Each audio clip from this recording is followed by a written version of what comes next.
Virando a página e vindo para 100 e para 101, nós vamos falar dos quilombolas. A gente já estudou isso em história, também um pouco em geografia, e ali vai falar que há 400 anos atrás, esses africanos foram trazidos, né, para serem escravos no Brasil, e que aí o Brasil tem uma dívida também com essas etnias, porque eles foram escravizados, maltratados, retirados dos seus países, e seus descendentes também sofreram muito e ainda sofrem.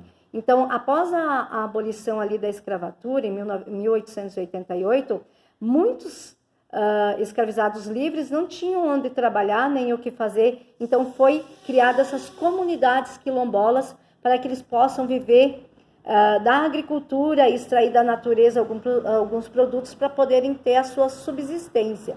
E aqui diz, agricultores quilombolas em colheita de feijão no município de Cabo Frio, estado do Rio de Janeiro. E aí tem uma pergunta para você responder. Que atividades a maioria das comunidades quilombolas pratica para sobreviver?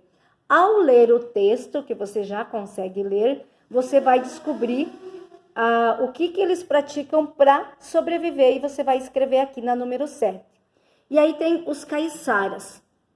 Nome estranho, né?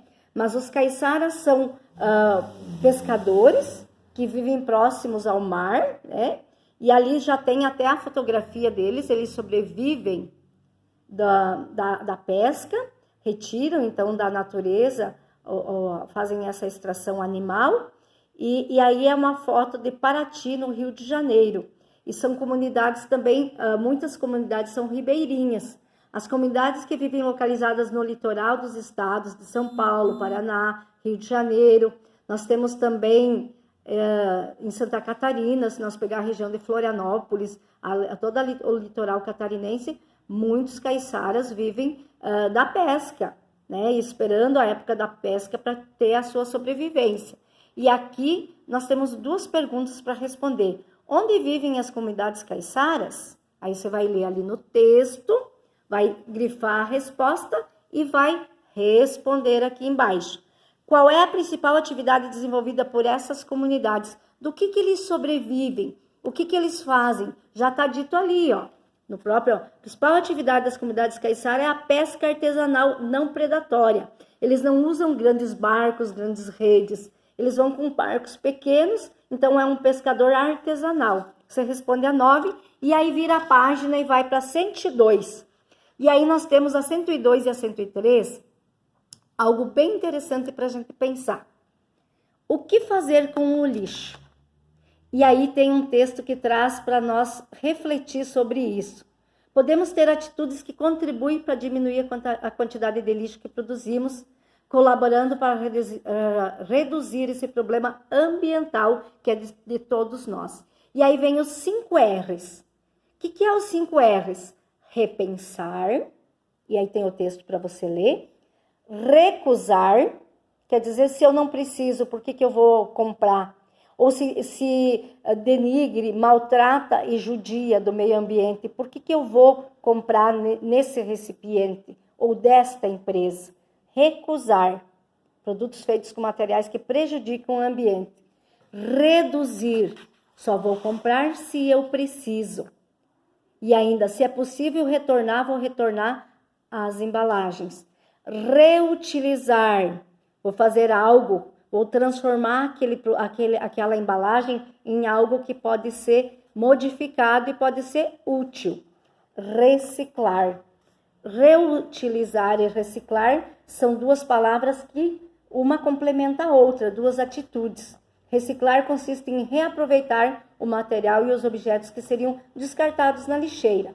Então, os 5 R's é para a gente refletir sobre as nossas atitudes. E aí tem 3 perguntas, duas para vocês responderem e uma para vocês pensarem.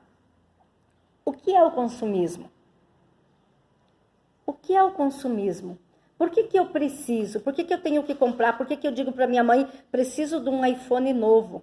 Ou de uma televisão nova? Ou de um Xbox, não sei de que marca? Por que eu preciso disso? Por que eu preciso tantos tênis, tantas roupas? Por que eu preciso? Você e sua família adotam algumas atitudes dos 5 R's? Quais? Quais dessas atitudes é possível adotar na nossa casa?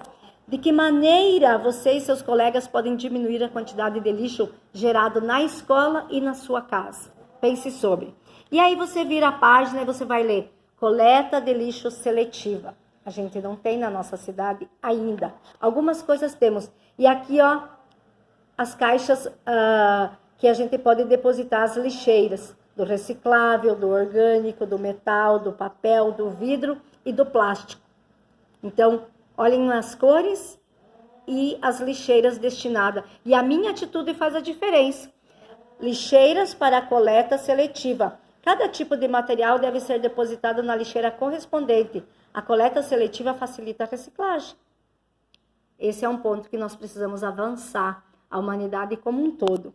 Depois tem, olha ali, uma compostagem que a gente pode fazer em casa, que é adubos, né? Lixo orgânico, o descarte eletrônico, que a gente vive muito hoje, né?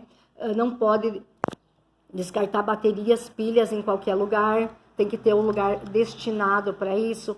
A questão do lixo eletrônico que sobra nas nossas casas, daí o que fazer? Algumas empresas têm que recolher, então a gente tem que ter esse cuidado. E aí vocês vão para a questão da página 106 e 107. Reutilizar o plástico, bom para a natureza. Se demora quase 200 anos, olha ali a imagem. Você sabia que o plástico leva mais de 200 anos para se decompor? É muito tempo, não é? Quantas gerações tem que se passar para que o plástico se decomponha? E tudo nas nossas casas é plástico. Tudo vem em plástico. Aqui tem plástico, aqui tem plástico, aqui tem plástico. Pega aqui, ó, aqui tem plástico. Então, olhem ao seu redor e veja, mais de 200 anos para se decompor.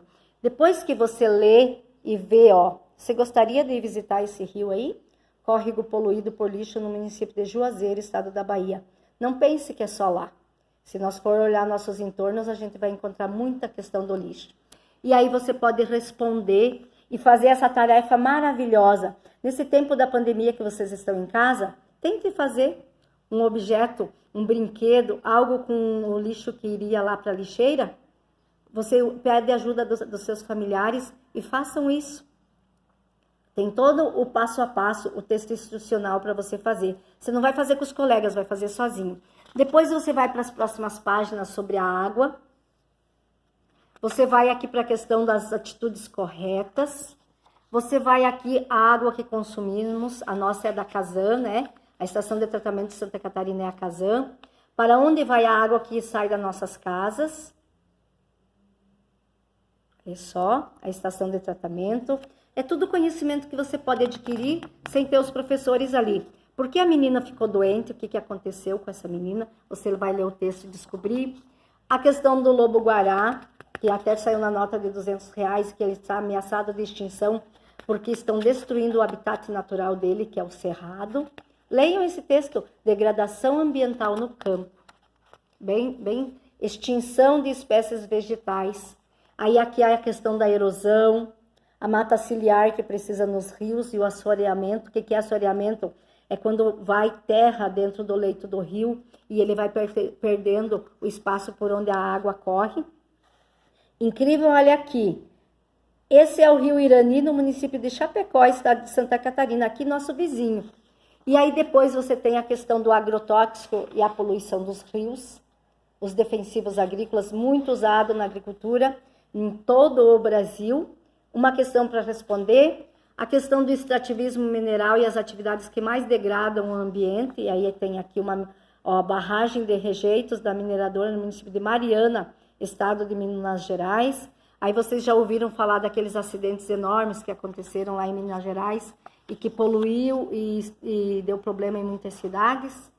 Aqui, a barragem e a lama atingida do Rio Doce, alguns dias depois do rompimento da barragem. Olha a cor do rio, ó, a vista parcial da destruição causada. Problemas ambientais nas cidades, observem. E aí vocês vão chegar, tudo isso, vocês podem ir estudando ao longo dos dias. Fertilizantes e os agrotóxicos contaminando os rios. Atividades para vocês responderem também, a prof não vai ler tudo. E aqui o que você aprendeu. O que é um recurso natural, dê um exemplo, a questão do lixo, as atividades que podem ser feitas do material reciclável, aqui a questão das casas que tem coleta de lixo, e aqui um texto desenhado em quadrinhos para você observar a sequência e responder aqui como era e o que aconteceu, e o encerramento então do livro de geografia. O vídeo ficou longo, mas a professora tem certeza que vocês vão fazer. Este, então, é o último dia da aula de geografia. Eu espero que vocês consigam concluir a unidade 4, que fala do meio ambiente e dos recursos naturais, e que é bem importante para a nossa vida. Um grande abraço e qualquer dúvida vocês nos chamem. Começa na página 92 e vai terminar no final do livro, na página 125. Um abraço e até mais.